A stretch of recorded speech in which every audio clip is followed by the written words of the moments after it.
Iran ने एक बार फिर यूएई पर हवाई हमलों की बारिश की। 15 बैलिस्टिक मिसाइल और 18 ड्रोन से हमला किया। हालांकि यूएई के डिफेंस सिस्टम ने 15 में से 12 मिसाइल्स को हवा में नष्ट कर दिया और 3 समंदर में गिर गई। 18 में से 17 ड्रोन हमलों को भी नष्ट करने का दावा किया। सिर्फ एक ड्रोन रिहायशी इलाके में गिरा। जंग की शुरुआत से लेकर अब तक यूएई में 4 लोगों की मौत हो चुकी है। मरने वालों में पाकिस्तान, बांग्लादेश और नेपाल के नागरिक शामिल हैं। इजरायली हमलों के बीच लेबनान की संसद ने अपने कार्यकाल को 2 साल के लिए बढ़ा लिया है। इसी साल मई में संसद का कार्यकाल खत्म हो रहा था, मगर अब इजरायली हमलों को लेकर इसका टाइम बढ़ा दिया गया है। संसद के 76 सदस्यों ने फैसले का समर्थन किया। इसमें हिजबुल्लाह के 13 नेता शामिल हैं। विरोध में सिर्फ 41 वोट पड़े। इजरायल ने ईरान के साथ हिजबुल्लाह के ठिकानों को भी ध्वस्त करने का दावा किया। एयर स्ट्राइक में लेबनान के कई लोग मारे गए हैं। सोमवार को ब्रेंट क्रूड ऑयल की कीमत $100 प्रति बैरल के पार हो गई। इसका असर एशियाई शेयर बाजार पर भी दिखा।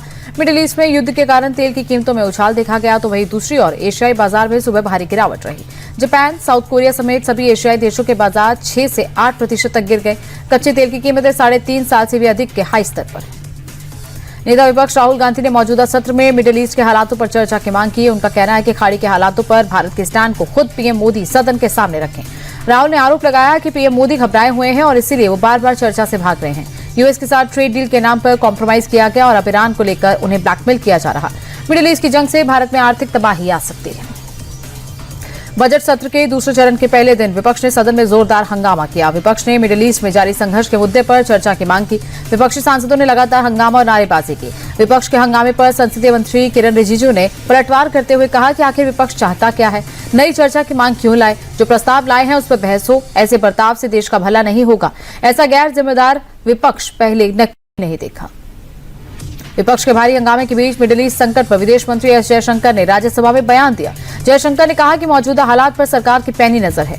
भारतीयों की सुरक्षा को लेकर सरकार गंभीर और प्रतिबद्ध है। हम खाड़ी देशों में मौजूद भारतीयों के संपर्क में हैं और हमने समय रहते नागरिकों को आगाह किया था। विदेश मंत्री ने कहा कि कूटनीतिक बातचीत के जरिए समस्या का हल होना चाहिए। जंग से सप्लाई चेन प्रभावित हुई। फिलहाल ऊर्जा जरूरतों को लेकर सरकार पूरी तरह सतर्क है। राज्यसभा में जेपी नड्डा ने विपक्ष पर जमकर निशाना साधा। नड्डा ने आरोप लगाया कि विपक्ष की दिलचस्पी सिर्फ अराजकता पैदा करने में विपक्ष का व्यवहार गैर जिम्मेदाराना है। नड्डा ने कहा कि विपक्ष सिर्फ हुड़दंग मचाने में माहिर है। जब मुद्दों पर बहस होती है तो ये लोग सदन से भाग जाते हैं। सही मायने में विपक्ष देश हित नहीं चाहता। विपक्ष अपनी ओछी राजनीति को आगे बढ़ा रहा है।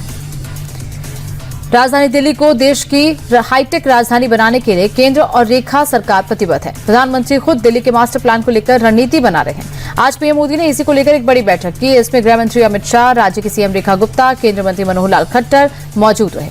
मीटिंग में दिल्ली के मास्टर प्लान की समीक्षा हुई। पीएम मोदी ने वीडियो कॉन्फ्रेंसिंग के जरिए पोस्ट बजट वेबिनार को संबोधित किया।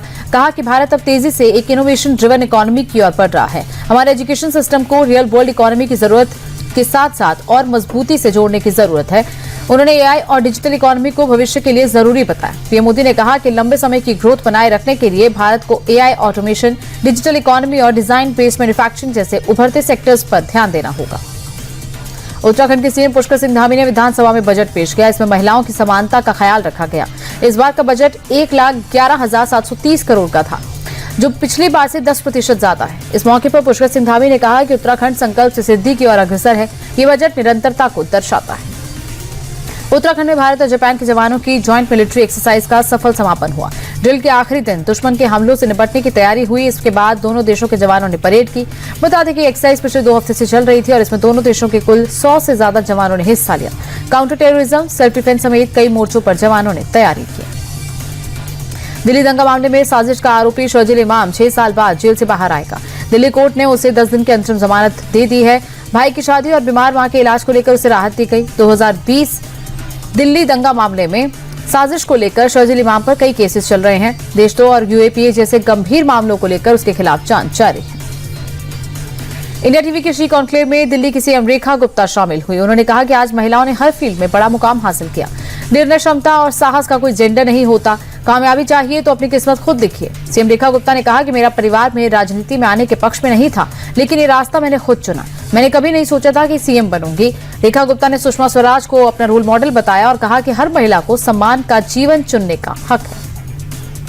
इंडिया टीवी के श्री कॉन्क्लेव में बॉलीवुड एक्ट्रेस भूमि पेडनेकर ने अपने फिल्मी सफर के अनसुने किस्से शेयर किए। भूमि ने कहा कि उन्होंने शुरुआत में किसी को नहीं बताया था कि वो एक्ट्रेस बनना चाहती हैं। भूमि ने भावुक होते हुए कहा कि उनके पिता सुरक्षा की चिंता के चलते इस फैसले से नाराज थे, लेकिन उन्होंने हार नहीं मानी। दुर्भाग्य से जब वो अपनी पहली फिल्म में अभिनेत्री बनी तब उनके पिता इस दुनिया में नहीं थे। भूमि का कहना है कि आज के दौर में लड़कियों के लिए अपने सपनों पर टिके रहना बहुत जरूरी है। पाकिस्तान के होश उड़ाने वाली स्क्वाड्रन लीडर नेहा और आकांक्षा ने शी कॉन्क्लेव में अपनी जांबाजी की कहानी शेयर की। ऑपरेशन सिंदूर का जिक्र करते हुए आकांक्षा ने कहा कि देश के लिए मर मिटने का जज्बा ही सबसे ऊपर है। वहीं स्क्वाड्रन लीडर नेहा ने बताया कि एक फौजी की पत्नी और ऑफिसर होने के नाते घर और सरहद दोनों की जिम्मेदारी बखूबी निभाना बेहद जरूरी है। एयरफोर्स की फाइटर बेटियों का कहना है कि अब वक्त बदल गया है और सेना में महिलाओं का दबदबा बढ़ रहा है। इंडिया टीवी की शी कॉन्क्लेव में बिहार के अलीनगर विधानसभा सीट से बीजेपी विधायक और लोक गायिका मैथिली ठाकुर ने शिरकत की। उन्होंने कहा, मैंने सोचा नहीं था कि इतनी जल्दी नेता बन जाऊंगी। हर इंसान चाहता है कि आगे बढ़े, लेकिन भगवान की कृपा है कि उन्होंने मुझे इस काबिल बनाया कि मैं इस राह पर चल सकूं। मैथिली ठाकुर ने पीएम मोदी को अपना आदर्श बताया। उन्होंने कहा कि मैं ऐसे घर में पली बड़ी जहां प्राथमिकता के साथ मुझे संगीत में आगे बढ़ाया गया।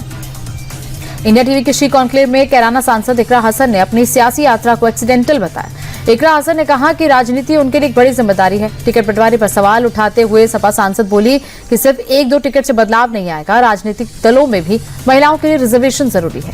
इकरा हसन ने यह भी कहा कि महिला के पहनावे पर नहीं, काबिलियत पर फोकस होना चाहिए। हिजाब और पर्दा भी महिलाओं पर थोपा नहीं जाना चाहिए। कि हर महिला की अपनी चॉइस है। शी कॉन्क्लेव में समस्तीपुर की सांसद शांभवी चौधरी ने शिरकत की। शांभवी चौधरी ने अपनी राजनीतिक यात्रा पर खुलकर बात करते हुए कहा कि बचपन से ही उनका सपना सेवा करना और नेता बनना था। डेपोकिट के आरोपों पर पलटवार करते हुए शांभवी ने कहा कि महिलाओं को इस नाम पर ज्यादा टारगेट किया जाता है जो जनता का अपमान है। शांभवी ने दुख जताया कि टिकट बंटवारे में आज भी महिलाएं सेकंड चॉइस हैं और राजनीति को महिलाओं के लिए अभी और सुरक्षित बनाने की जरूरत है। इंडिया टीवी के शी कॉन्क्लेव में गौतम बुद्ध नगर की डीएम मेधा रूपम और commercial tax officer doctor Meenakshi Verma ने महिलाओं के संघर्ष पर खुलकर बात की। मेधा रूपम ने कहा कि यूपी की बेटियां अब हर गांव से आगे बढ़ रही हैं और मेल ईगो को खत्म करने के लिए महिलाओं का हर फील्ड में होना जरूरी है। तो वहीं डॉक्टर मीनाक्षी वर्मा ने उन्हें बताया कि उन्हें आज भी खुद को साबित करना पड़ता है, लेकिन चुनौतियां ही जीवन को बेहतर बनाती हैं। इंडिया टीवी के शी कॉन्क्लेव में कश्मीर की दिग्गज हस्तियों ने घाटी के बदलते हालातों पर अपनी बात रखी। वक्फ बोर्ड की चेयरपर्सन डॉक्टर दक्षा अंद्राबी ने कहा कि अब कश्मीर में बेटियों के लिए पढ़ाई और राजनीति की राह आसान हुई। तो वहीं क्रिकेटर जसिया अख्तर ने 2006 के उस खौफनाक मंजर को याद किया जब उन्हें बंदूकधारियों ने डराया था, लेकिन उन्होंने हार नहीं मानी। कम्युनिटी रिसर्चर अनिका नजीर ने भी माना कि बेटी बचाओ बेटी पढ़ाओ जैसे अभियानों से अब कम उम्र में शादी का रिवाज बदल रहा है। चंडीगढ़ यूनिवर्सिटी में गुरु तेग बहादुर जी के कार्यक्रम को लेकर भारी बवाल हो गया। प्रोग्राम में आरएसएस नेता बनवीर राणा को चीफ गेस्ट बनाने पर छात्रों ने जमकर हंगामा किया। एबीवीपी की तरफ से सेमिनार में आरएसएस नेता को इनवाइट किया गया। इस पर स्टूडेंट्स यूनियन ने कड़ा ऐतराज जताया। हंगामा करने वालों से पुलिस की झड़प हुई। इसके बाद 25 से 30 छात्रों को डिटेन किया गया। कन्याकुमारी में एक साथ सैकड़ों कछुओं को समुद्र में छोड़ा गया। तस्वीरों में देखिए कि कैसे बेबी टर्टल्स को एक साथ समंदर में छोड़ा गया। समंदर की रेत पर उतरते ही कछुओं की चहलकदमी भी तेज हो गई। वो तुरंत समुद्र की तरफ बढ़े। बता दें कि ये सभी कछुए हाल ही में अंडे से बाहर आए हैं। कुछ दिन की निगरानी के बाद इन्हें समंदर में छोड़ा गया है। मिडिल ईस्ट युद्ध के चलते शेयर बाजार लाल निशान पर बंद हुआ। सेंसेक्स 1353 अंकों की गिरावट के बाद 77,566 पर बंद हुआ। निफ्टी में भी 422 अंकों की गिरावट रही। इसके बाद निफ्टी 24,028 पर बंद हुआ। बैंक, ऑटो, मेटल, एनर्जी और एफएमसीजी शेयर्स में ज्यादा बिकवाली रही। इजरायल, अमेरिका और ईरान युद्ध के चलते महंगाई बढ़ने का डर है। सोने के दाम में गिरावट दर्ज की गई। 24 कैरेट सोने के दाम में 786 रुपए की गिरावट रही। इसके बाद 10 ग्राम सोने का दाम 1,60,836 रुपए हो गया। दूसरी ओर चांदी के दाम में 3,285 रुपए की भारी गिरावट दर्ज की गई। इसके बाद 1 किलो चांदी का भाव 2,65,000 रुपए प्रति किलो तक पहुंच गया। दुनिया में जारी तनाव में बीच भारत में सोने चांदी के दाम में उतार चढ़ाव जारी है। अमेरिकी डॉलर के मुकाबले भारतीय रुपया 9 पैसे गिरकर बंद हुआ। इसके बाद एक अमेरिकी डॉलर की कीमत 92 रुपए 33 पैसे हो गई। ग्लोबल मार्केट में कच्चे तेल के दाम तेजी से बढ़े हैं। इसके चलते डॉलर मजबूत हुआ और रुपए में गिरावट रही। रुपए में गिरावट के चलते विदेशी सामान महंगे होंगे, तो वहीं मिडिल ईस्ट में युद्ध अगर जारी रहा तो रुपया और गिर सकता है।